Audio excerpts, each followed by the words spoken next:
প্রভু, আমার একটা কমপ্লেন আছে। তোমার আবার কি কমপ্লেন বাসুকি? পৃথিবী খুব ভারী হয়ে গেছে, আমি আর রাখতে পারছি না আমার মাথার উপরে। মাতা পৃথিবী আবির্ভূতা হয়ে বললেন। আমি কি করব, মানুষের জন্য এই অবস্থা আমার। বিষ্ণু বললেন, তাহলে সবার জন্য শাস্তির ব্যবস্থা করতে হবে। রাজার বাড়িতে রাজকুমারী টুনি রাজকুমারীকে গান শোনাতে এসে দেখে রাজকুমারী খুব অস্থির মনে পায়চারি করছেন।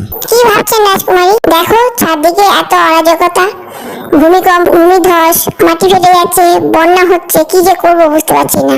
আমার প্রজারা তো সব অসুস্থ হয়ে পড়ছে। টুনিও চিন্তিত হয়ে বাড়ি এলো।